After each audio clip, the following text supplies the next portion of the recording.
Our beloved 8% Hard AF Seltzer is now live in over 1,200 locations across the United States. We're now available in Florida, Georgia, Alabama, Tennessee, North Carolina, Ohio, and Texas.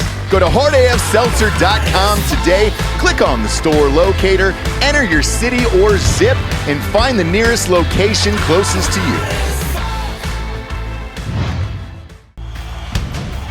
Welcome to Drinking Bros, presented by GhostBed.com. There are people in this world that complain about problems. There are people in this world that help other people solve problems. And then there are people that take giant, unimaginable problems on their own shoulders and see them to their rightful conclusion. I, of course, am talking about Sarah Verardo. When her husband was badly wounded and she did not like the way that she had to deal with the process of getting him help, she started working with the Independence Fund and has grown it to this amazing organization that it is today. When Afghans needed help as Afghanistan was falling, she put together a group of people to go over there, connected all the dots so that that mission was possible, and is responsible for saving 12,000 Afghans. When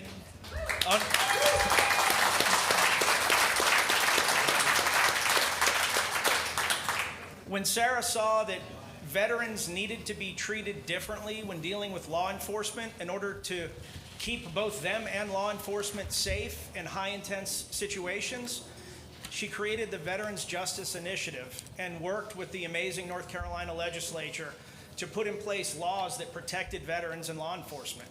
And that program is running to great success. There is literally nothing she is afraid of taking on, and she has realized that the suicide epidemic among veterans is significant. And so here we are today. The latest challenge that Sarah Verardo has taken on that she most assuredly will conquer. And with that, I'd like to introduce you to Sarah Verardo.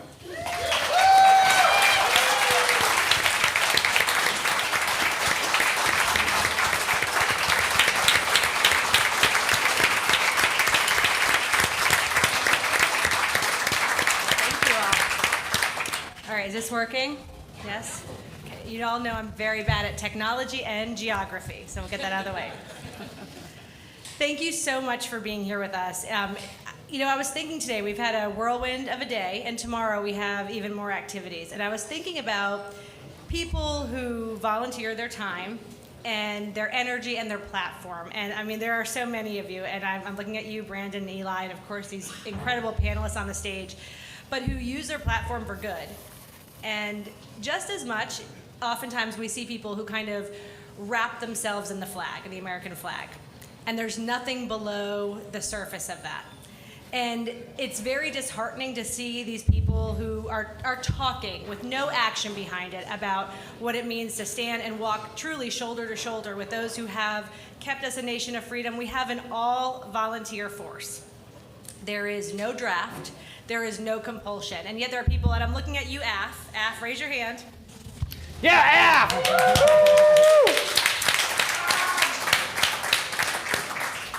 People like Af, whose actual name is Ashvin Ariana. But people like Af, who have spent the better part of the last 2 decades deploying back to back to back to back over parts of the world that we, maybe just me, but most of us would not be able to identify on a map. And then there are real people, like everyone in this room, they don't just wrap themselves in the flag. They are walking the walk every single day to make sure that those who have worn our nation's uniform are not alone. They have the services and resources we need. And North Carolina, thanks to Speaker Moore, Representative Willis, Justice Berger, and so many of our incredible leaders, truly is leading the way for this entire country. And other states should take note and should follow example. So as we gather this evening, I'm hopeful that we can come up with real, tactical, tangible ways that we can end this absolute horror that is veteran suicide. In this country, just about every 65 minutes, a veteran dies by his or her own hand. And I want you to think about that, because sometimes as I'm in meetings or the day is, Sarah Blake, I thought you were coming up here to fix this mic. Am I good? Okay. Sometimes as I'm in a meeting or I'm doing events and I'm thinking, okay, we've had 3 veterans die in this span of time. And this is something that should be sobering, and it should absolutely be personal to every person in this room, every person who enjoys the freedom that we have the privilege, we hit the jackpot by waking up and being born in the United States of America. The very least we can do is make sure that those who go, so that we don't have to, come back and truly feel that support of a grateful nation by more than just waving a flag at homecoming, but by enacting real programs and policies and support that will help them on a road that is often very dark and very lonely. And you're going to hear from true experts tonight. One final thing, and for those who are joining us tomorrow night, you are going to hear some incredible stories from our dear, dear friend, Gary Sinise. If you're not currently attending the concert, please come out. Gary is a true American patriot. He is an amazing man. His son was in his 20s, Mac, died in December after a very courageous battle with cancer. And this is Gary's first concert back since he has said goodbye to his son, and he's doing it because he's been with Michael and I truly since day one, and we're so grateful. And I'd love you to come out and show Gary how much America truly cherishes the way he continues to honor and love our service members. One final special thing, and you're going to hear more about this tomorrow night. One of my very favorite people is in the audience, and I just spotted him, and I am so grateful. This man is, when I tell you, a true American patriot and hero. I have these letters, and if there was, God forbid, ever a fire, this would be one of the things that I would grab.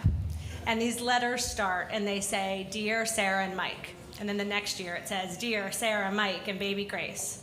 Dear Sarah, Mike, baby Grace, Mary Scott. And then we get to the point where we've got 3 children, and the letters kept coming every November of every year.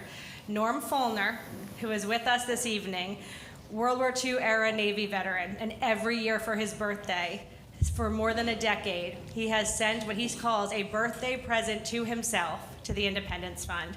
He is one of the truest, most amazing people. I know Mr. Follner joins us from Utah this evening, and I am so grateful. I'm going to come down there and hug you right now. Please stand up, Mr. Follner, if you can.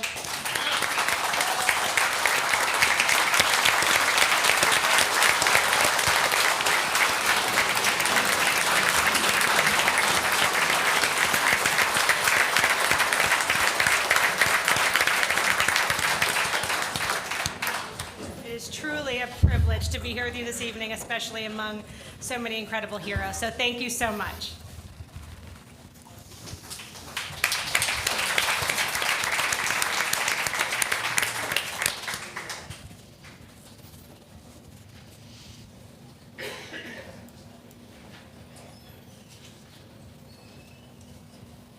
Well, that's it. Thanks for coming, guys. Just wanted to let you know America is going to be fantastic.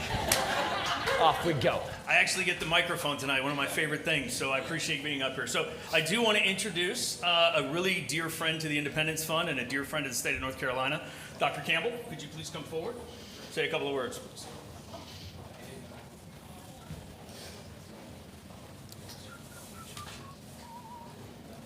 Hello, everyone. I get the distinct privilege of standing before you tonight and being the least impressive veteran you will see tonight.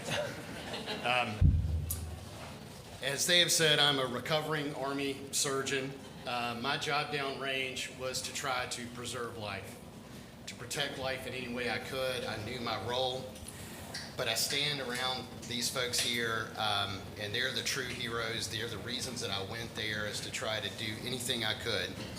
And to kind of put it in perspective based on their resumes compared to mine, my last deployment, as we were processing to head over downrange, we were at the weapons range getting all the surgeons qualified, which is one of the probably most dangerous things in the military.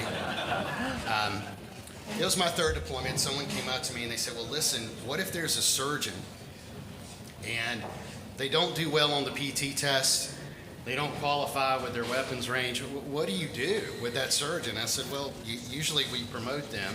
That's tradition. But my time in uniform has been over for about 6 years. I've had losses overseas, friends and patients, and unfortunately, I've had losses since I've been out of the military. I have learned that my role as a civilian now is not to just preserve life as a surgeon in the Army, but to preserve life as a fellow veteran, and that's what a lot of tonight is about. Many of us have had conversations with our brothers and sisters which have ranged from support to pleading. I believe that our efforts over there have found success because as a group, we have allowed ourselves to do a simple thing, and that is to give ourselves permission. To give ourselves permission to admit that we're struggling, to give ourselves permission to vocalize that we're struggling, and to give ourselves permission that it's okay to ask for help, and to form a community of veterans and caregivers that we know that when you get in that dark place, there are people there. This is one of the reasons that I've gotten involved with the Independence Fund. They said, you know, Sarah has never made a mistake. I think she's made a couple of mistakes. One is asking me to come up here to speak, but also to ask me to be on the board of this great organization, which is one of the greatest honors of my life. But especially when it comes to Operation Resiliency, is to take veterans and get them back together with the guys that they were there downrange with. Not only to give them permission to vocalize their struggles, but to realize that some of the guys they were there with, that they had no idea, they thought that they were twice the soldier, they were 100 times braver, that they may vocalize and say, listen, I'm having these same struggles too. So we've helped over 600 veterans to do that. We've given them permission to struggle, to admit their struggles, and then given them tools to deal with that struggle. I've seen my mission as I've gotten out of uniform to protect the guys that I was over there with. I've been successful at times. I've been unsuccessful at times. Dan, who's on this panel, he said some words that have really meant the world to me, and it's a message that I've passed along with brothers and sisters that have been struggling. And he said, your death may end your suffering, but it is only the beginning of other suffering. Your death is something that happens to everyone else. Your life is not your own. Keep your hands off of it. And I've had those words with friends in so many ways. I've never put it that eloquently, and I appreciate you, brother, for that. So, in just a moment, I'm going to stop talking and let y'all talk to the interesting people, because these folks have so much admiration for them. Tim has taught me that all the assaults on masculinity that we see, he has shown me that humanity is an important part of masculinity. Tulsi, I want to be Tulsi when I grow up. You're just so awesome. I do feel like that, I try to pay them back. I don't know how I feel. Like he's talking about masculinity, then he wants to be like me, and humanity. I'm a little discombobulated. Yeah, no, you're just so cool. You just really are so cool. I like to feel that I pay back in a small way, that I do feel like I'm Tim's inspiration for physical fitness and physique. Geez, Tim, would you go exercise? You're so fat. But my last task here is to introduce our moderator for this discussion, which is Colonel Mike Hudson. Mike is a 30-year Marine veteran. He has 4 combat tours, both in combat as in contingency tours, 2 as a commanding officer of a helicopter squadron, and 1 as a Marine Expeditionary Unit. He is currently the vice president of Clear Force, which is a Virginia-based tech company that's focused on human capital risk, decreasing workforce violence, and suicide prevention. He sits on a board of a nonprofit that services vets, and 2 government boards that are focused on national security. So it's time for me to be quiet and let y'all see some impressive veterans, but I hope that you guys enjoy this talk. I hope this spurs a lot more talk, but to the veterans out there, give yourself permission. We are all in this together, and when you get to that dark time, know that you call. Our obligation, if we're not in that dark time, is that we're there for the others. So God bless everyone for being here tonight. God bless this panel and the moderator. Thank you very much. Thank you.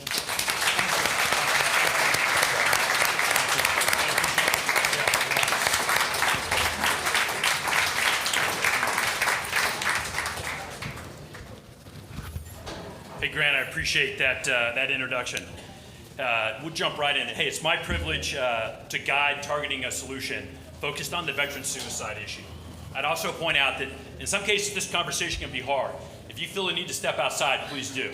You don't need to stay. Come back in when you're ready to re-engage. Hey, so what I'd really like to point out as we get started on this conversation is a big thank out to Sarah and the Independence Fund. And we'd be remiss if we didn't thank Old Armory Brew Company for allowing us to invade their space, if you will.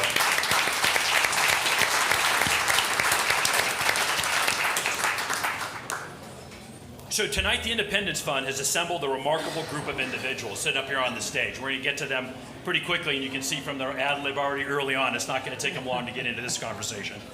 Hey, but I would encourage you even that when I read through their bios, take a look if you have a copy of their program. They are really impressive individuals. Some of you may know them from their service to this nation, either in uniform or out, but I'm really privileged to be up here today to talk about veteran suicide prevention, something that is important to, I think, to all of us who have served and to those that support us who have served.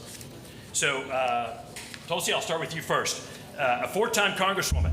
She's a combat veteran with more than 21 years of service in uniform and now serves as a lieutenant colonel in the United States Army Reserve, commanding the 440th Civil Affairs Battalion. She also leads her own nonprofit organizations, We Must Protect. Sitting next to her, we got Tim Kennedy. He's also a veteran, long history of service to this nation and a formal mixed martial arts fighter. So if I get out of line, I know that's going to work out. I do see there's a mat back there. I wasn't quite sure if you put that there or not, but it's not lost on me. Okay, he holds numerous black belts, including Brazilian Jiu-Jitsu and is U.S. Army combatant instructor. He is a serial entrepreneur. He owns a dozen businesses and companies. He's also a New York Times best-selling author. He's recognized as a firearms expert and has spent a life helping to dedicate veterans reach their full potential. And the one taking notes is going to be grading me later, so Dan, I hope I do well, is a U.S. Army veteran as well, co-host of the Drinkin Bros podcast and the Citizen Veteran podcast. He also talks about the struggles that veterans face when they return to civilian life. He plays a large role in the veteran community, supporting veterans' causes, and can be seen often participating in charity events and fundraisers. For the fellow Marines in the audience, it is 1 Marine, 3 soldiers, but I think I'll be okay. Don't feel threatened. Well, it's not a spelling contest. Yeah, well, there's pictures in my book. Yeah. You don't have this. Hey, but let's get serious a minute and dive in here. I want to start the conversation really around the importance of connectiveness. I mean, this is the eyeball-to-eyeball, veterans talking to veterans, veterans engaging with those that support them. It's that honest and open conversation that I think Grant started to tee up. So, Tulsi, I'm going to start with you. And if you don't mind sharing with you your personal experience in Congress or as a commanding officer, some insights around how you think we can help or how this audience can help engage veterans with that eyeball-to-eyeball conversation. There's nothing more powerful than that peer-to-peer engagement. I spoke with a few of you here. I had a chance to meet earlier before we started. And what I shared with you, I've shared with veterans I've met over the years, regardless of what generation they may have served in, from World War II veterans to Korean and Vietnam War veterans to the Gulf War and so on. As soon as we see each other and we say hello, we're already family. We don't have to go and break through those barriers that very often exist. I have found myself in so many situations where within about 2 minutes, I'm talking to somebody I feel like I've known my entire life. I think this is the most powerful resource that is underutilized as we look at how best to tackle this. Obviously, Sarah has recognized this, and it's part of the work that she's doing with the Independence Fund. But there is incredible opportunity within government institutions, whether they be state or federal, within the VA, to not just wait for somebody to make the call, but to know that all of us have gone through different struggles at different times in our life. And maybe you don't get to that point where you have the strength to make the call or even to call your best friend and reveal that vulnerability or that weakness and ask for help, which means we have to be proactive. Get out into different communities, whether they be big cities or rural communities. I just came from my 2 weeks of annual duty with the Army Reserve, and we had civil affairs teams out across these small Pacific Island countries. One of the countries I stopped in was the Federated States of Micronesia. On an island, roughly 70,000 people. It's one of these countries where people can come to the United States without a visa. It is extremely economically impoverished, so the ticket to success or opportunity is most frequently in all these small countries joining the US military. Problem is there's no VA support or resources out there. There's like a little veterans club that somebody started, but it's very decentralized. And so one of the things out there, they said, well, we don't know where all of our veterans are. This is a small country in the Middle Pacific. I come from Hawaii, the most remote island chain in the world. And even in our communities in Hawaii, the VA is not sending out quote unquote strike teams or peer-to-peer teams to go out and find veterans where they are in order to just say, hey, how's it going? Start the conversation. What to speak of getting to the point where you actually know what resources are available to you. All of that is to say we have to, as a society, lean into this, and it all just starts with having that conversation of saying, how's it going? Hey, Tim, I saw you on a panel maybe 6 months ago, and you talked about someone you knew, a close friend of yours, where you picked up on some warning signs and moved quickly and changed an outcome. Not to lead the witness, but in your remarks, you mind kind of touching on that? I thought it was pretty powerful. Yeah, unfortunately, that doesn't narrow it down in my brain because I've had to do it maybe a dozen times in the past 5 years. As I'm coming out here, I had to do it this week. But this is the responsibility of what we're supposed to be doing. And no one left behind, right? It's so easy to say, until you're done with service, and then you get to forget about your friends, I guess. Or until you change units and you don't need to call and check in on them anymore. Or until you get a new girlfriend and you don't need your battle buddy that was actually keeping you company on every single 4-day pass that you ever had. And it's despicable, it's deplorable. We are the most capable and competent force to ever walk the face of this planet. And this is a problem that can be solved, but it has to be solved with courage. And any problem takes a lot of little bits of work. And I see extraordinary acts of heroism. Eli, when you guys decided with the Unsubscribe podcast to do a holiday special, and how many comments did you have that was, I was thinking about killing myself, but then I heard you. You know, the work that you guys do endlessly, that should set the example of what we should be doing all the time. If I say right now, think of a friend that might be struggling, and you haven't reached out to that friend, you haven't tried to contact them, you know, like the responsibility is on all of us to solve this problem. Unfortunately, the solutions aren't as black and white. One time, I was the asshole. I call my friend. He's telling me that he regrets everything that he's ever done in special operations. And I really just piss him off to a point where he directs all of that hate and anger that was at him towards me. And he wakes up the next morning sober. He sees the sun. I didn't get to talk to him for like 5 years because he was so mad at me, but he was alive. Another one, I have to drive 12 hours to El Paso when we do a health and wellness check on one of my soldiers, and we find him in a moment of crisis. I have to sleep with him in a hotel bed that I have to pay for because I'm on the phone with Sarah as I'm driving trying to find a crisis place to put this guy, and there was not a mechanism or a place outside of the government to fix this problem of this guy trying to kill himself in real time. But it really just comes down to the individual that steps up to make a difference. And I'm just gonna empower you. This is like, cool, you let me talk for 1 second. First thing I'm gonna do, I'm gonna point the finger at you and say, this is your problem and you can solve it. This is not some insurmountable thing. You can solve this. No, I think that's spot on, and actually it was a story where you talked about having to drive the 12 hours. I mean, again, you think through that, how often do we drive 12 hours to do anything? I mean, you think about the commitment and the time, recognizing that's a one-way. There's a time on target, and then you got to RTV back out. So that's awesome. I thought that was really good. Hey, Dan, do you mind jumping in a little bit on this? I've seen you talk about it's okay to be not okay. And I think maybe part of what Tim's pointing to is all of us in the audience super interested in your thoughts about just us being self-aware of who we are and how we can ask for that help. Well, honest conversation, right? That's a good place to start. regardless of what the scenario is. But in this instance, I think it's particularly important because this is a topic that most people keep to themselves when they're not feeling well, whatever that means to you. They usually, we are kind of conditioned, especially this group of people, to be like, drive on, whatever stupid shit we say, right? But the truth is, sunlight is the best disinfectant, right?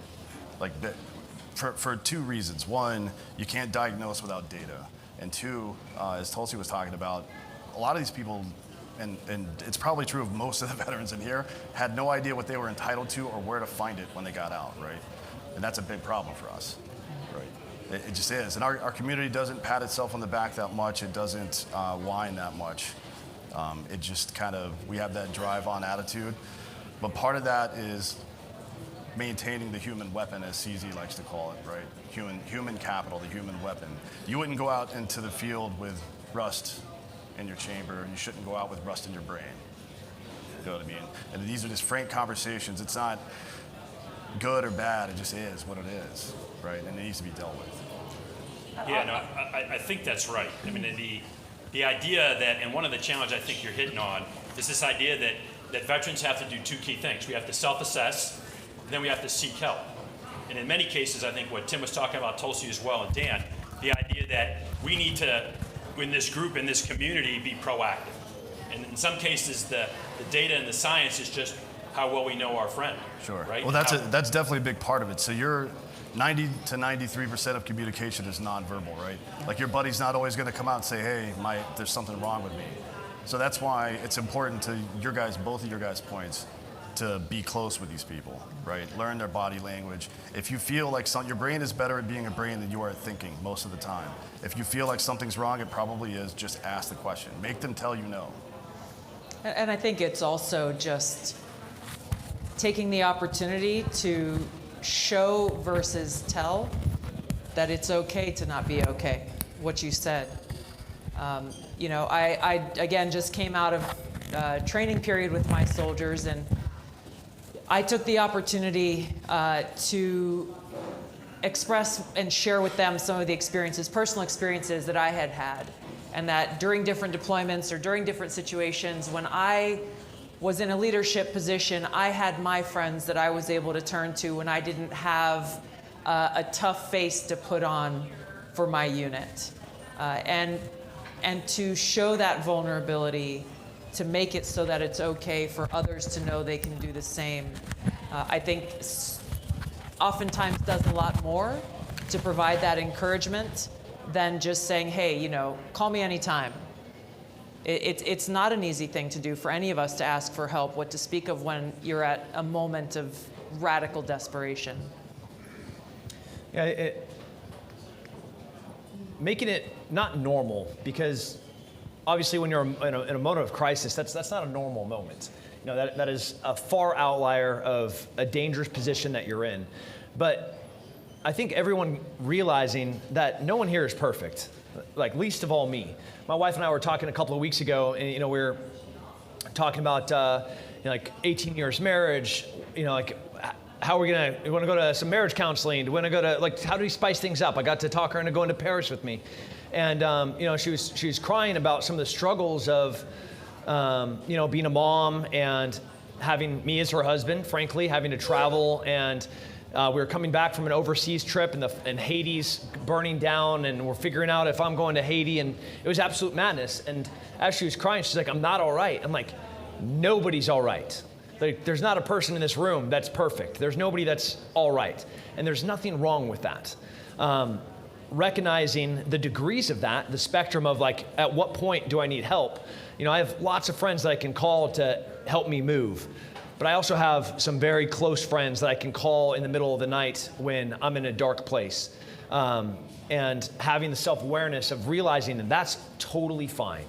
And it's perfectly all right to be able to pick up a phone and call that friend and have that friend not judge you. And like what Tulsi just said, having that relationship, that intimacy with that person where that's okay. They're not gonna be judging you. They're not gonna be like, all right, yeah, I'm here to like ruin your life, take all your crap. Instead, I care for you and I want the best for you. And I think those two things can happen concurrently. Yeah, is this thing on now? Yeah. Can you guys turn my volume up? I kind of mumble. Well, I can't talk much louder. Can you turn the microphone up? This is technology, right? Do we have people running this thing? All right, cool. So the other part of that is that we're biologically programmed as human beings to serve each other, right? Like in every instance, whether like every animalistic instinct you have, which has manifested itself in building families, building cities, building countries, etc., right? We do this stuff all for a reason. Check. Technology's in work right now. I think they're going for round 3. They like your voice so much, they're trying to. No, this is a microphone. It's supposed to let me talk at my normal level. It's supposed to amplify your wisdom. You have to hold it slightly close, though. You know, like this close. It's almost like I don't do There we go. That was it. That was good. Yeah. It's kind of, it's on. Can anybody hear it?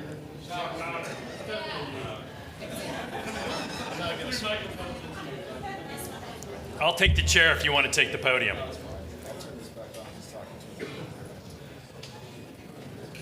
Hey, while Dan's sorting that out, I'm going to shift a little bit, and you can jump back in when you're ready to go, on resiliency, maybe as a read ahead for everyone else here. Once we shift a little bit off of helping and engaging, I want to shift the conversation to individual resilience. But I think it's a really good coping mechanism. But Dan, back to you.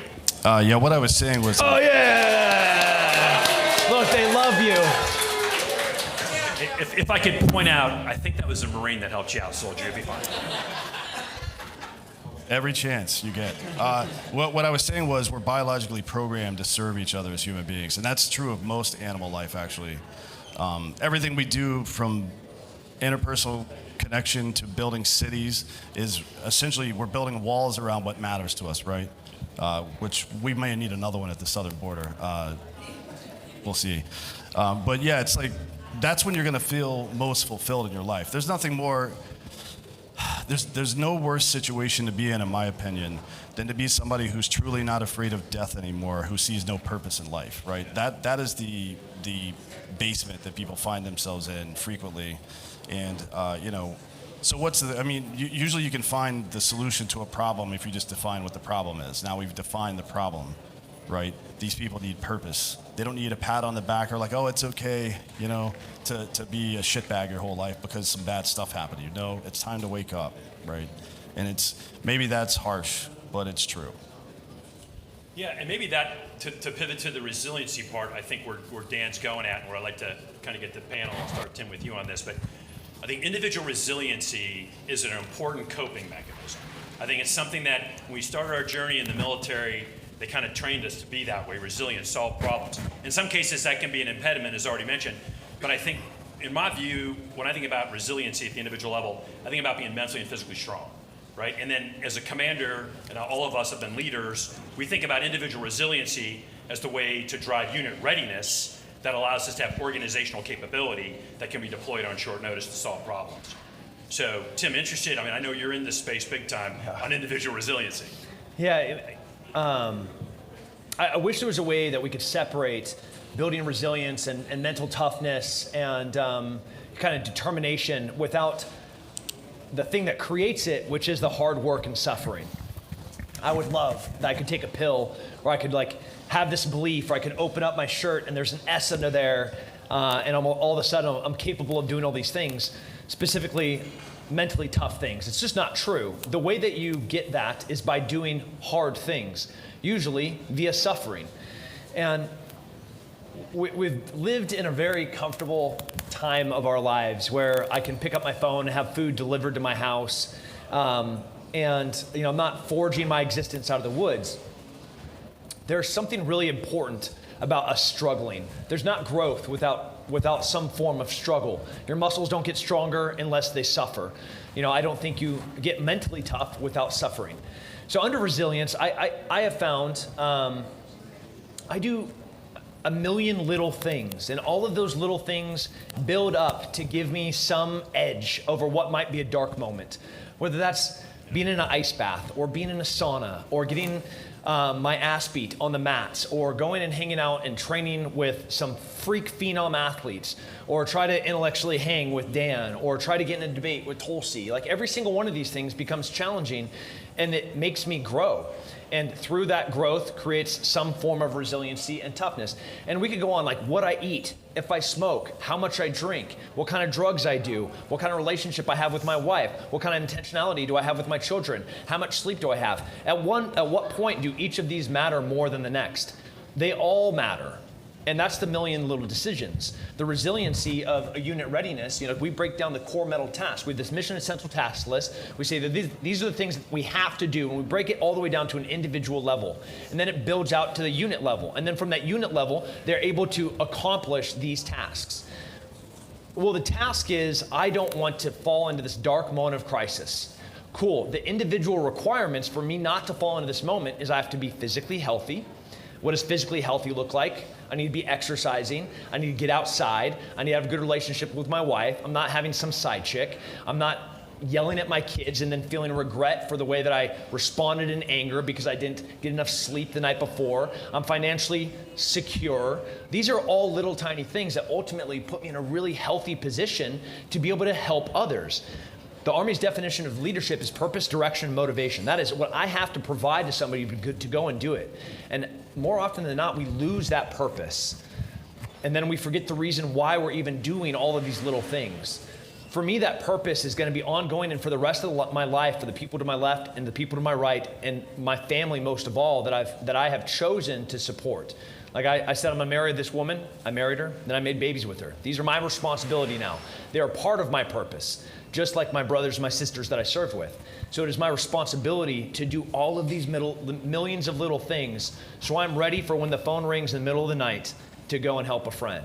I have to be in a position to self-rescue and be in a position to be able to help somebody else.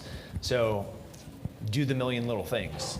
Yeah, I think that's spot on. Yeah. I'll just jump in here. That purpose piece is really what leads to the third component of what true resilience is. You have the physical toughness and the mental toughness, but what purpose brings is that spiritual well-being. I think too often sometimes it's like, okay, you got to be tough, you got to be resilient.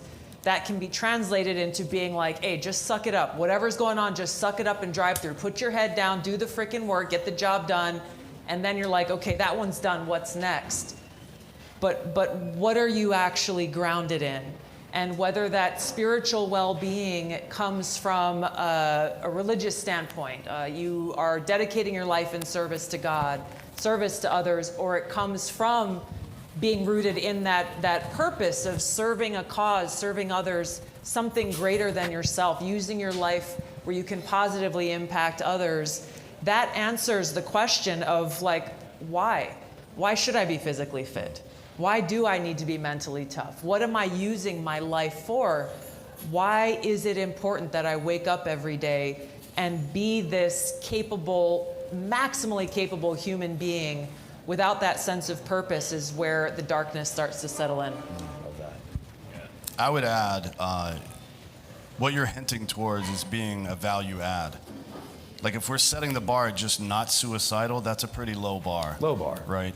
So, and I don't think you're going to get people to approach that if they're on the other side of it. It's like, because where's the light at the end of that tunnel? There is none, right? Yeah. Hey, Dan, you also maybe go a little bit more. You talk about human factors as an important component of this conversation. I mean, if someone's self-assessing, back to what we talked earlier about being able to identify friends in our orbit, can you add something on that? Yeah, I mean, nobody knows you better than you, frankly, right? And we have, I suppose we all have some level of cognitive dissonance in our day-to-day mood, right? Like I think I'm a pleasant guy, but that's obviously not true. But do you want me to poll the audience? Yeah, I think everybody will be on one side of that. His friends. But yeah, the self-assessment part is it's really important because being aware of it. It doesn't even matter if you can articulately communicate it to other people. I think if you're just aware of it, then it becomes very obvious to everyone around you, right? You start giving the signs, I suppose, right?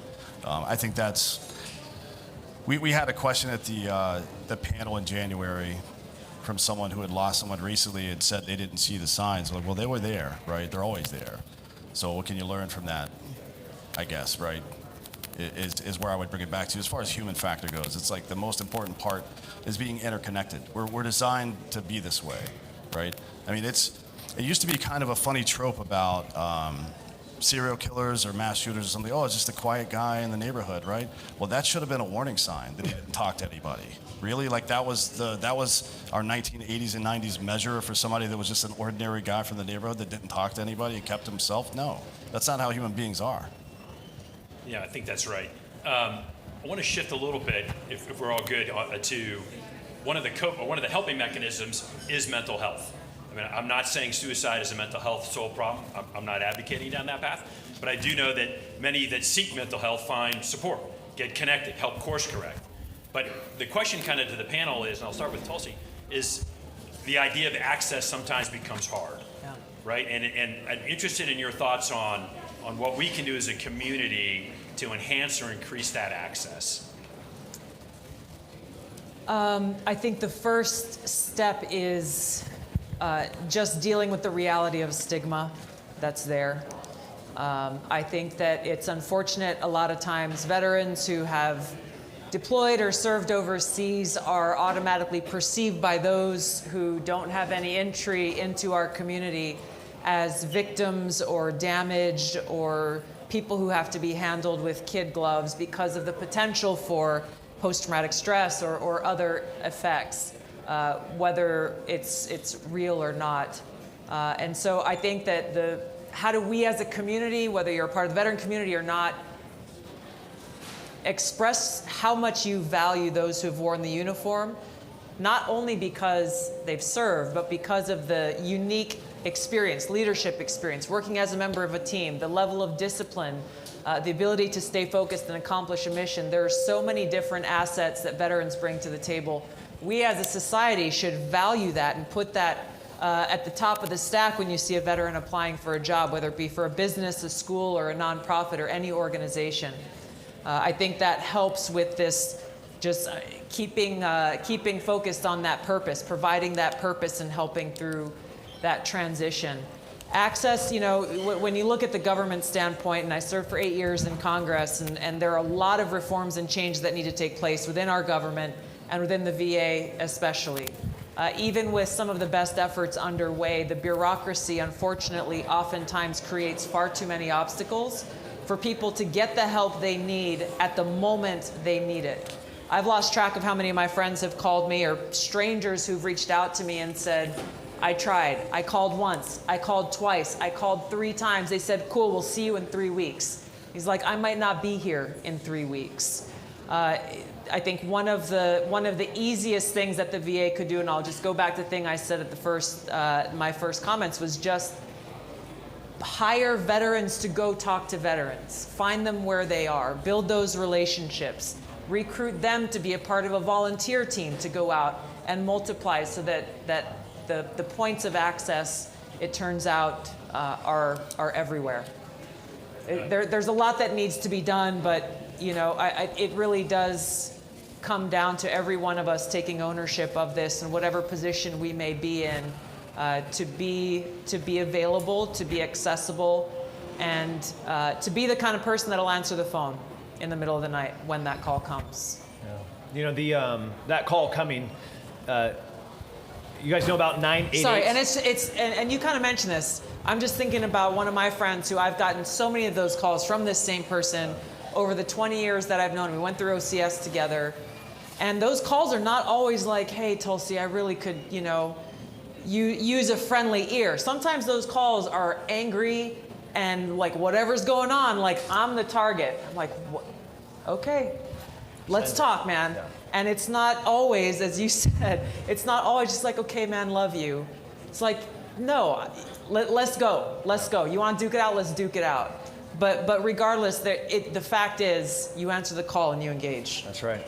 The call that everybody can make is 988. So like 911, if you need help, if your house is on fire, if somebody's trying to break into your home, 911, the police are going to come, the fire truck's going to come, the paramedics are going to come. 988 is a 24 monitored. If you press the number 1, you'll talk to a veteran. If you are a veteran, you press that number 1, there's somebody sitting there waiting to talk to you that wants to talk to you and has resources.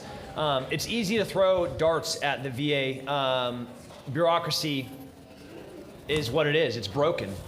It's one of the many reasons why our founding fathers wanted a small government, and that they knew that capitalism, the free market, and privatization are oftentimes better solutions than anything the government could ever do.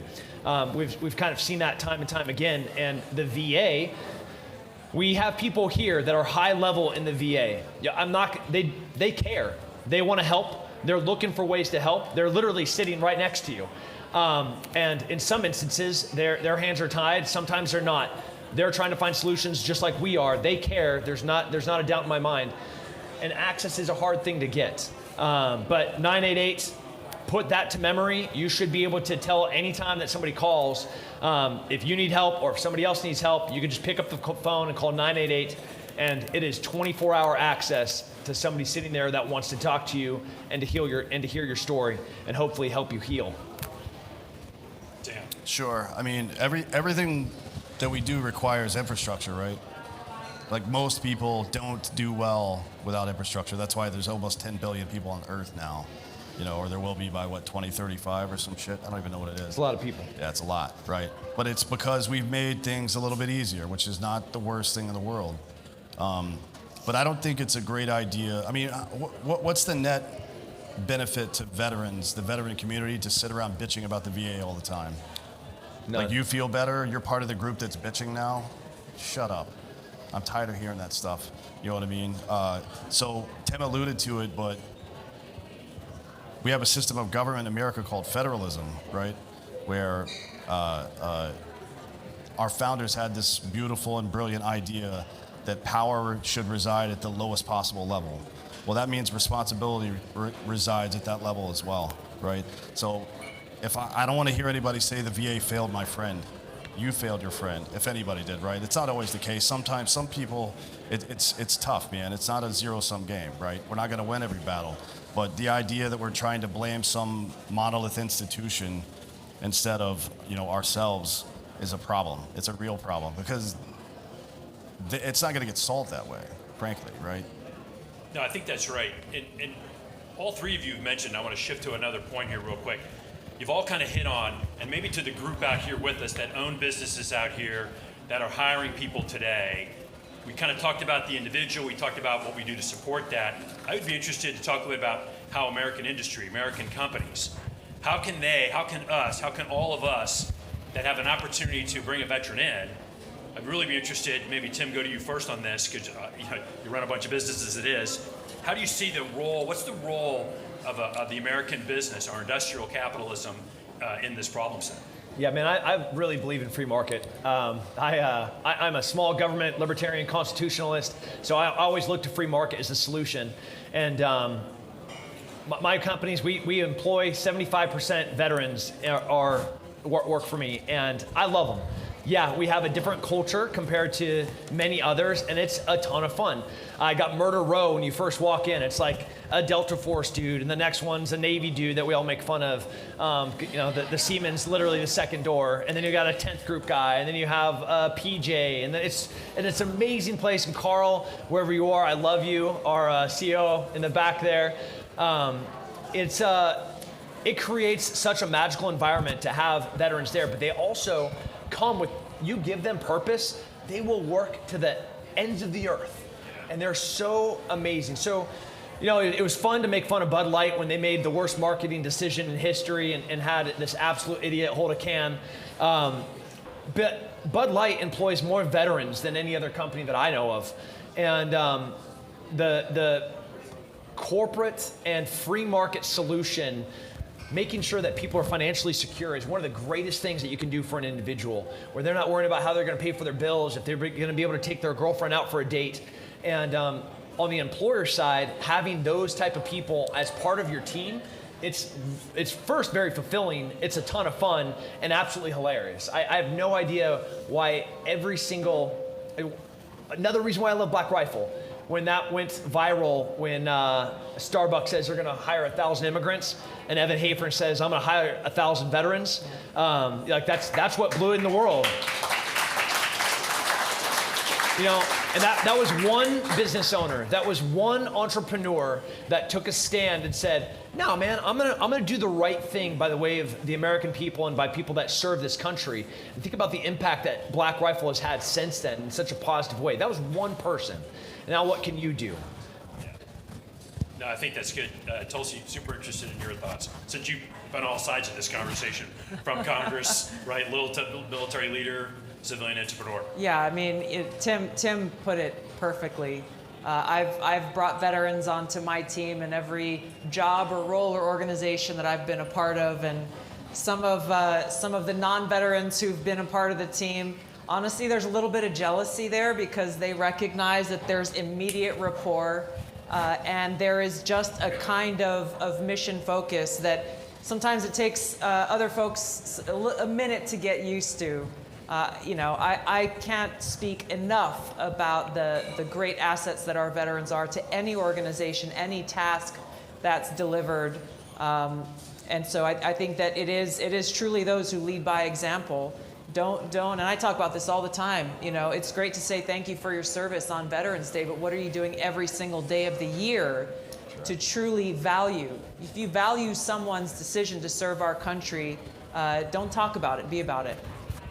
It's awesome. Hey, Dan. Yeah, Tim is right on the money with this. America's this idea that individual liberty and personal entrepreneurship are the ultimate inoculation against tyrannical bullshit, right? That's what this country is. And what's more American than starting a business? Nothing. And servicing your community, right? Giving people things they need so they don't have to go somewhere else, right? I mean, it gives you purpose. It's in the notes. It asked the question like, what effect did it have on our mental health to start businesses? It definitely gives you responsibility, something that you own that you're responsible for, right? Which is what human beings require to stay driven. I think about the trope of the dad who didn't want the dog and now he's got a dog and he loves it and the dog loves him. Of course, that's how it works, right? Of course, that's how it will always work as long as the dad is not a weirdo. So it's like, this is just our biological programming manifests itself in the way we behave every day.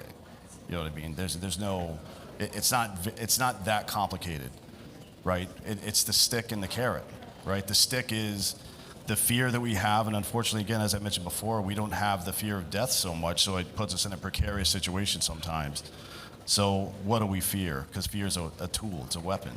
It's not intrinsically good or bad. It's like thirst or hunger or pain or whatever. It just is. So what do I do with that fear? I put it behind me. And what is the fear? It's letting Tim down, letting Tulsi down, letting you down, right? That's my fear now because I'm not afraid of death anymore. And then what's the carrot? What am I looking for? It's to build a better life for my family or build a better community or whatever it is, right? So one of the primary ways that you can do that is by starting a business. And I tell people this all the time. If you really believe in small government, you need to start businesses, right? Because when the government shows up and nobody has their hand out, they don't have any power there. Yeah, I think that's awesome. Hey, and real quick, we talked about, veterans are good, hire them on the team. My boss is in the second row, so C-Boss made a good decision bringing me on the team. Just want to get that out early. Hey, That was smooth. Yeah, it was good, right? I snuck that in. Yeah, you always never miss an opportunity. It's good, because I want to start my own business if I need the boss on my side. No, on another note, though, back to the group, we talked about industry, but veteran service organizations. I mean, Sarah are doing amazing work with the Independence Fund, right? We talked about what she does with veteran-involved, justice-involved veterans. Awesome. How can this organization, we talk to people out here, some veterans themselves, or individuals that want to help. What are your thoughts, and I'm going to start with you, Dan, on veteran service organizations and how veterans could engage or how just the American population, civilians can engage to help empower veterans through that line of work? Sure, yeah, I mean, money. Nothing gets done without money. These 600 guys that they were talking about earlier who have been to Operation Resiliency, the only way that happens is with American taxpayer dollars, right? Like citizens deciding that, you know what, I'm going to be part of the solution to this problem. Maybe I'm not in particular particular need right now, right? So it's my turn to give. That's how life works. That's what I would say to people. Yeah, Tim. Yeah, there's another swamp, and that other swamp is some NGOs. When you look at some veteran service organizations, some nonprofits, some 501c3s, they're despicable. They're pure evil, just taking money. You get to vote with your dollars. In the same way that when we looked at Target, when they had LGBTQ stuff everywhere at kid level, and they're clearly targeting kids, and we're like, nah, I'm not going to shop there anymore. I'm just not going to do it. Or I'm not going to buy Bud Light, or whatever that choice was. You got to vote with your dollars, and you saw immediate impact to the bottom line as they start firing people and hiring new people that are going to have different values aligned with yours. Well, similarly, there are some organizations, they need to die on the vine.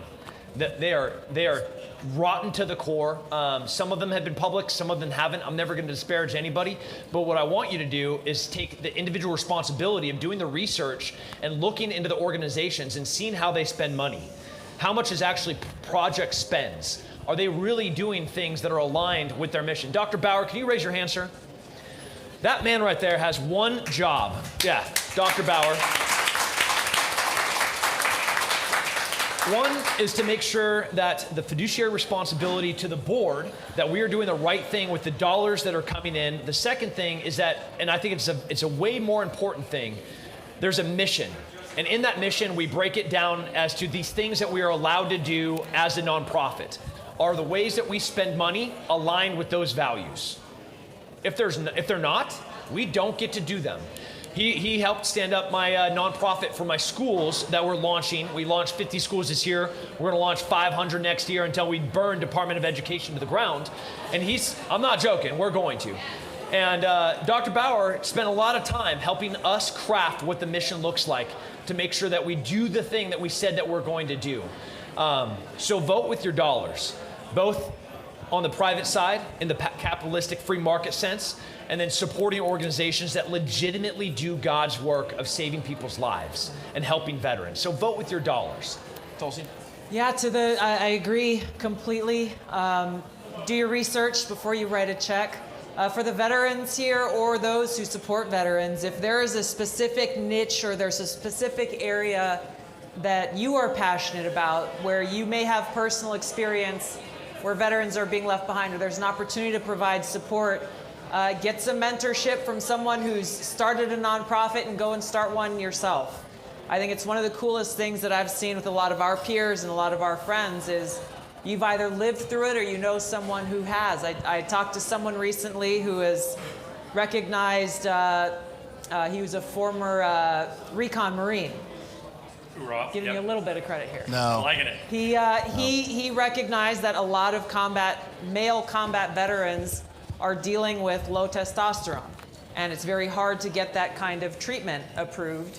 But it's also having an impact on their mood, their ability to sleep, their emotions. It has a huge impact on their quality of life.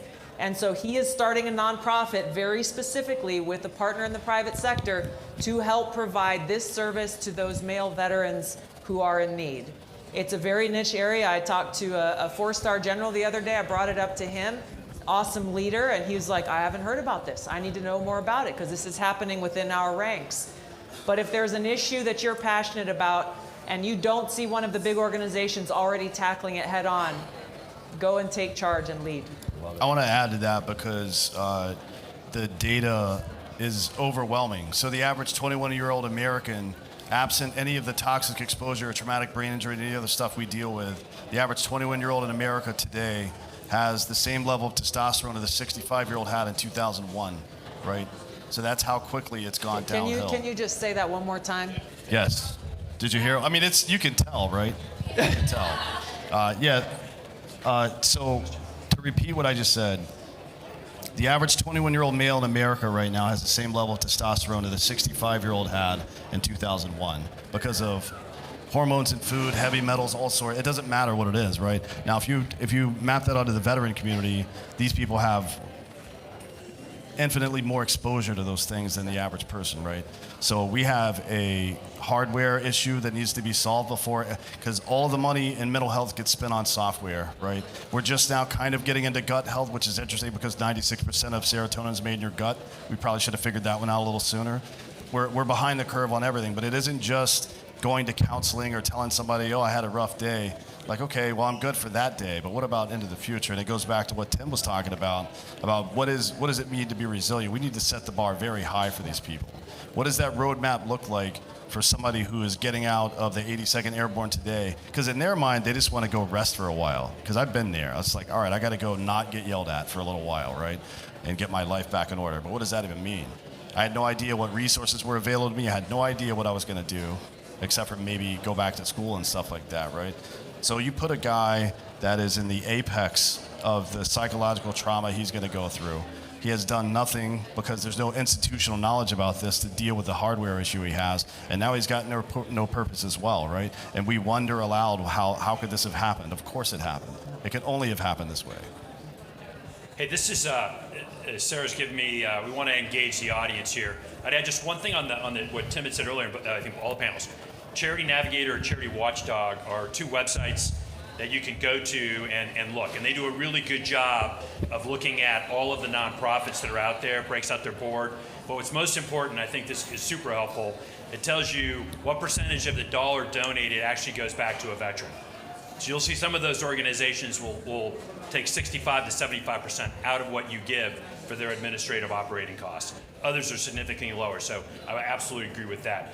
Hey, it's been my honor and pleasure to do this, but Sarah, I think we got some audience questions. I'm going to turn her. You're not done yet. Oh, I'm not. Yeah. But before we go to the audience, Tulsi has a new book that just came out, For Love of Country.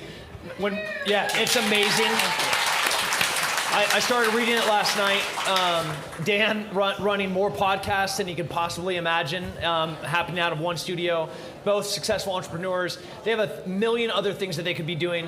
When I launched my book, I didn't see the light of day, like a regular day, for about 90 days. It was nonstop. So the fact that she's taking time out of the book launch, the most important period for the launch of a book, to be here, I think that's just a big testament to Tulsi. Awesome. So thank you. So what we're going to do is we're going to take 3 audience questions, and then we're going to turn it back over to you, Mike, and we're going to let everybody, yourself included, give us some kind of closing thoughts and maybe a call to action. Would be great, including to buy Tulsi. It's fabulous. So our 3 audience questions are going to be Sarah Hewitt, John Tackett, and Eric Swanson. All right. Thank you so much for being here tonight. I'm a friend and supporter of Sarah's organization, and I've learned about Operation Resiliency, and I know Tim has been involved quite a bit in that. Can you talk a little bit about how that has helped bring the platoons back together in the support network that you have when you bring the people back together that you fought overseas with, and those weekends that you spend together? Just explain that to the group. And Man, I love my brother. I love my sister. I love my mom. I love my dad. And, I got the same blood as them running through my veins. I love the brothers that I deployed with more than I could ever describe. We sat there for hours staring at the side of a tree, with nothing to talk about. I know the way that he sounds when he's sleeping. I know the way that he breathes when he's anxious. I know what he smells like when he's scared. I know what I can trade with him to get a go in Ranger School.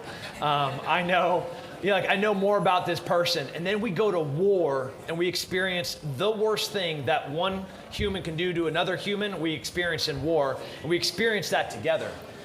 And what Operation Resiliency does is it takes that organization that went to war together and they bring them back together, maybe for the first time since they were downrange together, and let them have community, let them have connection, let them have immediate rapport, let them, and of course, during that period of time they're together, they're also getting resources and counseling, but most importantly, they're getting that community.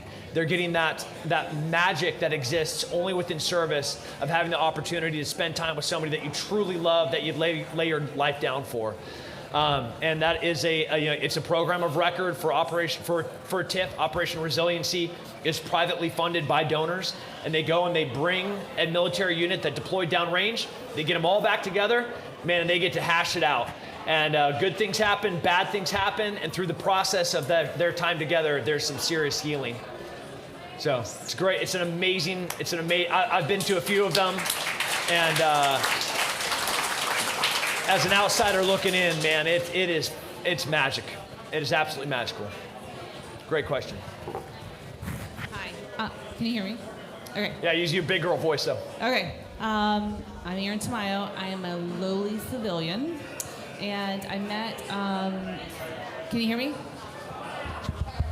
Okay. There we go. I met Sarah Verardo in February or January 2021, and as a civilian, Veterans Day was wave a flag, say thank you for your service on Veterans Day, and then I went to dinner with her in February because our girls became friends, and she of course wanted to check me out and make sure I was a decent human before she allowed her child to come to my house. But anyway, and we had dinner, and I heard the story of her life, and I was overwhelmed, and I felt horrible as an American. And I have no military service, but I can get on, watch the news, or I can get on social media for 20 minutes, and I'm horrified at our country and how there are, people on college campuses saying death to America. So I can only imagine how a veteran must feel to go off to war, serve our country, and come back to, back in the day, Americans appreciated when their service members went away. And the scenario these days is so less patriotic. So my question or my thought is what do we do as civilians? How do we work on our children to create an atmosphere of appreciation and admiration for our country and our veterans?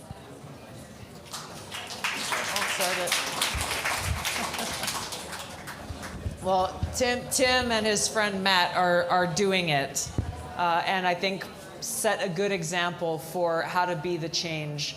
I could talk to you all day about the reforms that are needed within the Department of Education, the problems with our school system, the consequences of the fact that we no longer truly teach civics or about the Constitution in our public schools.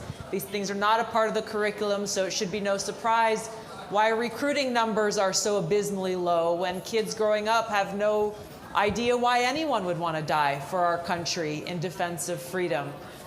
It should be no surprise to see young kids on campuses saying, I am Hamas, when they have no identity or attachment to what the values and principles of our country are. So there's a government piece to this, of course, that is necessary. But in the meantime, you've got a couple of guys who said, hey, we need to do something not only for our kids, but for kids across the country. So they started a school, and it's turned into a lot more schools, soon to be a lot more, empowering other leaders and other parents to not just be victims to the problem, but actually be the solution so we can raise a new generation of leaders. Oh, man. Yeah. Yeah. Go ahead. No, don't censor yourself, Tim. It's so hard. I just hear Sarah be like, "Go, don't do it." We cannot have pussies anymore. We need. Yeah. We need parents to start being parents again. Nobody's gonna raise your kids but you. You have to teach them values. You have to show them what's right and wrong. A teacher's not gonna do it. I promise you that. They're gonna do whatever they want, what is not in line with your values. They're also not gonna make them tough. They're also not gonna give them the most important thing, which is courage, integrity, and character. That comes from you. So we're not doing these schools. You guys are doing these schools. So Apogee has a lot of things, but ultimately what we're doing is sovereignty. What Dan said was, being an entrepreneur means I'm never sticking my hand out asking for anything because I'm doing it myself. If you walk up to my family and you say, hey, I'm gonna give you this experimental medicine, they're not gonna take it because my kids are freaking athletes and they're so incredibly healthy. If you injected COVID into the side of their neck, they'd be peeing it out like 5 seconds later as they're climbing a tree, eating elk and eating free-range chicken eggs as my son's trying to attack one of the dogs with a spear. Like, this is my home. But then, like, you think you're gonna come and try to offer him something that he doesn't already have? We're already giving it to him, and more importantly, he's able to do it for himself. And that's what sovereignty looks like. So to answer your question, Americans forged their existence out of the wilderness, right? And then we had somebody that said, hey, we're gonna tax you on this warm beverage. And we said, no, we're gonna throw it in the harbor. Then they killed a couple of people in Boston. Then we murdered all of them on the continent and sent them over the Atlantic. That's what we did. That's what American means. We are rebellious to the core. And we have just gotten so comfortable and we've forgotten what it meant to be an American. We have to be strong. We have to be courageous. We have to be self-sufficient. We have to be sovereign. Financially free, emotionally free, spiritually free, educationally free. I want nothing from this government. I want them to stay out of my life. And until you can say that, you're not in a position to tell them what to do. If you don't know how to fish, if you don't know how to hunt, if you don't know how to clean water, if you don't know how to educate your kids, if you don't, I'm not telling you have to teach them calculus. If you can't teach them arithmetic, maybe don't be throwing stones, right? Yet again, the responsibility is on us as the individual to solve these problems.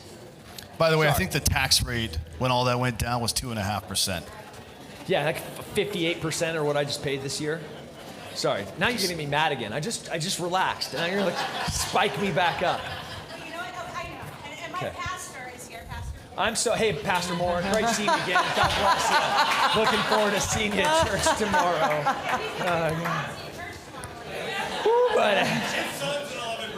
All right, my man. God, hey, just grab my jacket and hold me back when I start getting forward.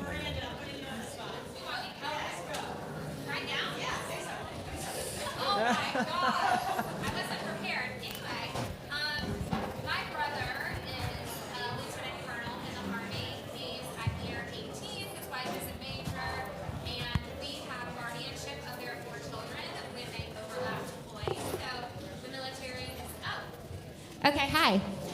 What I had said is my brother, John Thomas, he's a lieutenant colonel in the Army. He's on year 18. His wife, Joy, is a major in the Army. She's also year 18. They both graduated from West Point.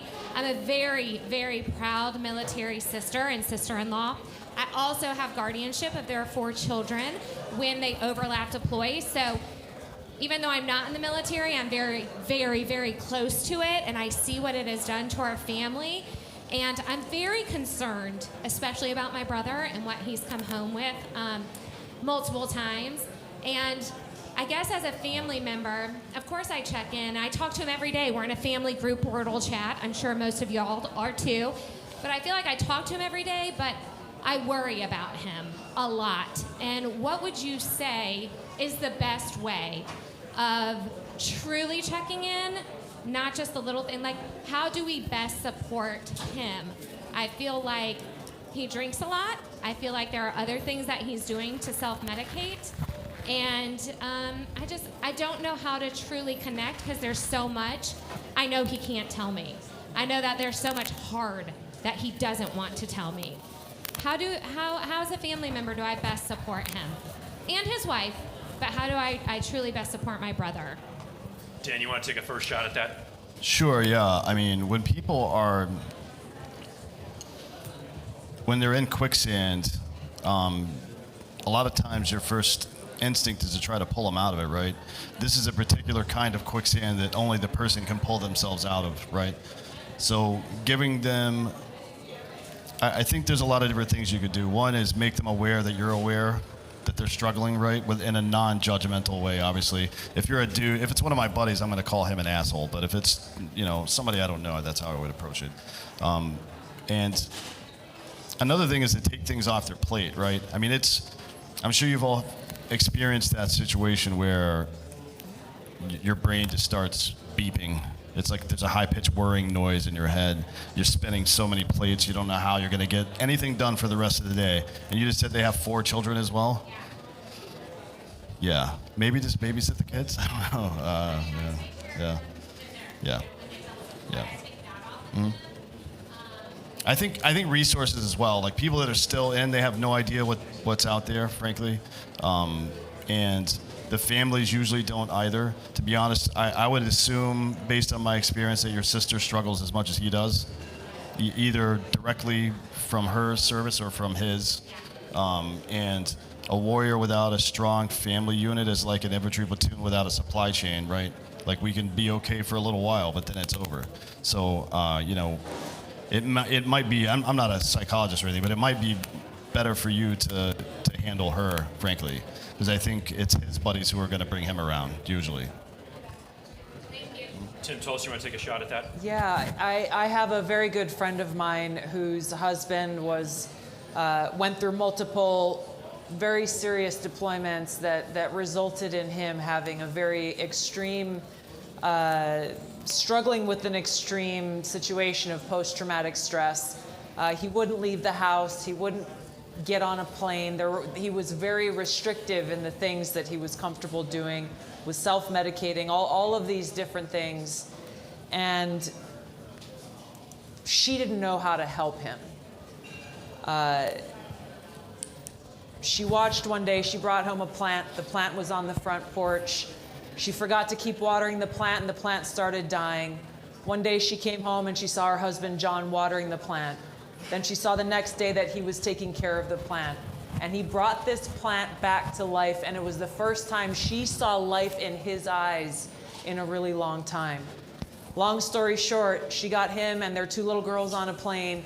They moved to Hawaii, bought a farm, and his being able to cultivate the land and grow food to feed his family and to take care of others was how he found his healing.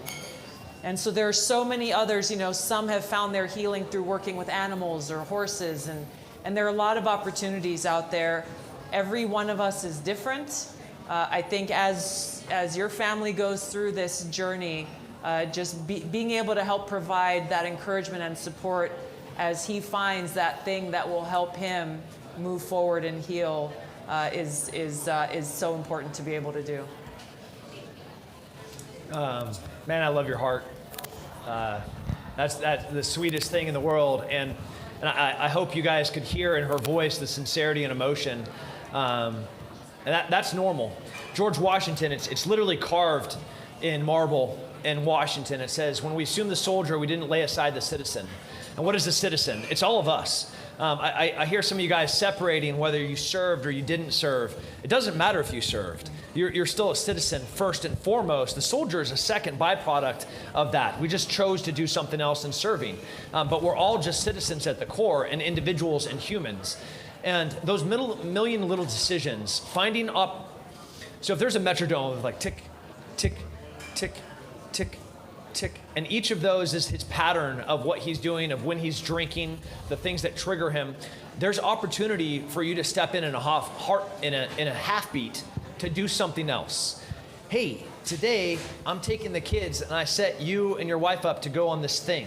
I would love it if we all went canoeing together. If we, and that's going to be tailored to the individual. And I don't know what his hobbies are. I don't know what his interests are.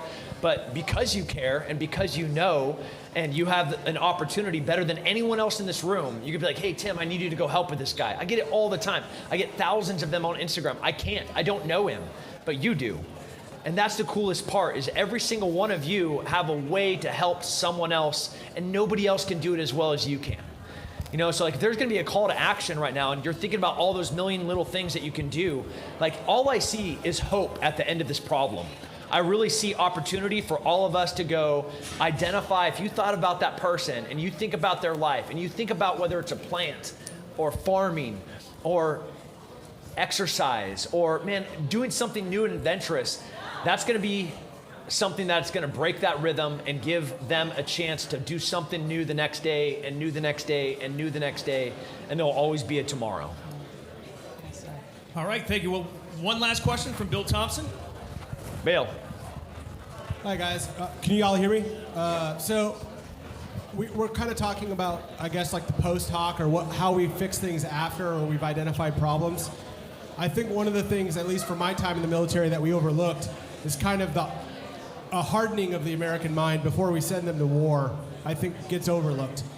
One of the things for me over my multiple combat deployments that helped me, and I've heard Tim mention it, is stoicism. Whether it's Marcus Aurelius, for me it was Epictetus, reading his books, and that was something totally overlooked. And I could also have a total different question on chaplains and how they've been neutered in the military, but I'll skip that for now. But I think on the forward side, before we send people off alone and unafraid, how could we better prepare them programmatically through the military to build that resilience? Not saying that people who are subject to this lack resilience. That's not what I'm saying. But certainly for me, whether it was combat, reviewing noxious media, for me, I was really helped by stoicism. Like understanding that I choose to be affected by things, or I can choose not to be affected by things. And these are ideas that I think we don't talk to our young men and women about before we send them off. So I would just like your guys' commentary on that, because I think it's super important that there's a coddling of the American mind going on, where we're telling everyone they're special and they're unique flowers, and there's all of this BS that's happening. I'm interested in hardening the American mind, and I think that would help this in the final analysis. So I could drone on all day, but I just would like your guys' commentary on that. I love the preventative medicine. I'd love to hear from both of you guys. I think an ounce of prevention is worth a pound of cure. All those millions of little things, that keeps you from going into that dark point. So like I exercise every single day. Before I went and grappled today at noon, Dan, myself, Af, we go and did some Tabatas and some imams in the hotel gym before we went and taught a jiu-jitsu seminar, before we go to meet President Trump. Like, this is just the way that it is. We had a healthy breakfast of avo toast. Haven't anything to drink today. I'm not going to be drinking anytime that I'm on the road unless I'm sitting next to my wife. Like, these are things that you do preventatively to make sure that you never fall into this dark place. And, you know, like, we are the next generation that we shape. You walk up to my 8-year-old and ask him to quote Marcus Aurelius, that little kid's going to quote Marcus Aurelius. You know, and it is on us, again, the responsibility on us is to raise that next generation. And I believe to harden the mind is first to also harden the body. And those two things happen in conjunction as we work through the spirit. I love that addition. I got to work on that better. Sorry. God bless America. Thank you, Jesus. God. Yeah, Jesus and I, we got to figure things out. We're gonna get there. We talked a little. There's intervention on the horizon. We can sort that out. Yeah. What do you do? What's your preventative I medicine? think that what you pointed out is so important, and it's important for us to recognize where do our service members come from. And you mentioned this is what's happening in our society is this culture of victimhood and this softening and, you know, participation prizes and all of the things that are contributing to people who are not anywhere near mentally tough.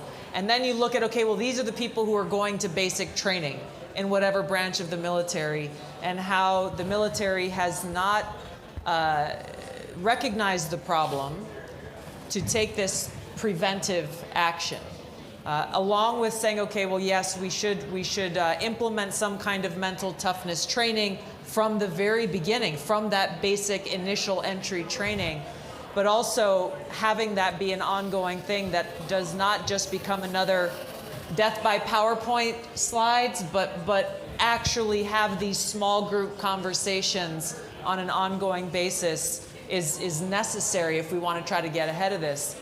The thing that we haven't talked about here is the extremely high level of suicides within the country as a whole from people who have never worn the uniform, and the fact that in the military it is service members who have never deployed who are committing suicide more than those who have deployed. All of these things are connected, and the solution starts with every one of us as a society and as a country, and taking on that responsibility. Yeah, I mean, we already do this to some degree for all the physical stuff. Like, you go to basic training, you go to the Q course, then you show up at your unit, your squadron, whatever, and they teach you how they do things, right? We already do this. It's already a part of the way that we process a new warrior into whatever group they're going into. But at no point has the U.S. military made it a point to tackle resiliency before the trauma, right? It's just never happened before. It's very bizarre. Even basic, like, asking what ordinary civilians can do, raise strong kids, that'll help when we have to fight whomever, the aliens or that Tucker was talking about, right? Whenever we have to fight aliens, we're gonna need some strong kids. The point of basic training is to sharpen a dull blade, right? To turn that tool into a weapon. We can't do that if it's just a puddle of melted steel, right? That's not gonna happen. Hey guys in the very back that are talking, I just want everybody to be really quiet for a second. Hey, shut up in the back. All right, listen. I want to make sure everybody leaves here with things that you can do. 988 is a number that you need to put permanently into your memory, that you can hand off to somebody and that you can call. The second thing is preventative medicine is without a doubt the best thing that we can do, like on a daily. But asking the question. Asking the question is, if there's a friend, if there's a service member, if there's a brother, if there's a sister that's struggling, you have to have the courage to be able to say these words. Have you thought about suicide, and do you have a plan? And their response to that is going to dictate the next few moments of your life about saving that person. You can save that person. If they say, man, I don't know, they have. The next part is, okay, well, have you thought about how you're going to do that? I was thinking about, and whatever they're going to say, this is the opportunity for you to interdict, for you to inject yourself into that person's life and save them from a decision of passing pain on to others and taking a permanent solution to a temporary problem. So you can do those two things. Can we? Can we do those things? Yeah. Okay. That's awesome. And as we close out, Tim, I think that's a really good charge. I'm going to hit each of the two remaining panelists. What are your last thoughts here for this group? Yeah, turn the good thoughts into action. You guys are already here, so I get the feeling that you're already well bought into this mission. But take this crusade on as a personal challenge to be able to bring others into the fold. Share some of the things that you might have heard here tonight that you've never heard before. Support great organizations like the Independence Fund who are actually doing the work. We didn't get into the Justice Initiative. Go in and sit on a veterans court one day in your community. Just go and sit there and watch and listen to the stories of those veterans who are there standing before the judge and the kind of great support that comes out of those experiences. There are great solutions happening in local communities across the country. Find which one is the right fit for you and help be a part of that solution. Hey, Dan, you want to close this out? Sure, yeah. My message is to the veterans out there, and it's simple. No one's coming to save you. No one's coming to save us. Why should they? We're the warriors. We are the leaders, right? At no point should we have ever considered to sit around and wait for somebody else to come handle this problem. Understand that what you've been through hasn't broken you. It's given you perspective and resilience against pain and chaos in a way that other people will never have. You can't unless you've done it, right? And when we carry our wounds with honor, and when we take care of our own community, it gives other people permission to go out and sacrifice for what they believe in too, right? Like that is the weight that you're carrying, and yeah, it's heavy sometimes, but luckily there's a lot of us, right? But it starts with you. One man with courage makes a majority. We've talked about this before. Love it. This psychology thing is extremely contagious. So the fight, and therefore your duty as a veteran of this country, doesn't end because you came out alive, because you survived. It doesn't end. It's just beginning. We're in a historic time in this country. Things are not great. We can't afford to lose any of these people. It's sad when they die, but we can't afford it. We can't afford to lose them, right? We need these people here. You're a warrior, man. Be one, right? Like, whatever that means to you, it meant something at some point. That's why you signed up. It means something to you. And as Dr. Campbell mentioned before, your life doesn't belong to you. So keep your fucking hands off of it. Yeah, so again, a really quick shout out to Sarah and the Independence Fund for pulling this together tonight, right? And a big shout out to, and a separate thought to the Old Army Brewing Company for allowing us to occupy this space and engage. And my final shout out to encapsulate this, and I appreciate the honor to be up here, but hey, stay in the fight. That's whether you're supporting the veteran or the veteran yourself, stay in the fight. So stay engaged, look for opportunities to help, look for opportunities to take another step. That'll take you to a place you really want to end up. Thank you, everybody. Thank you.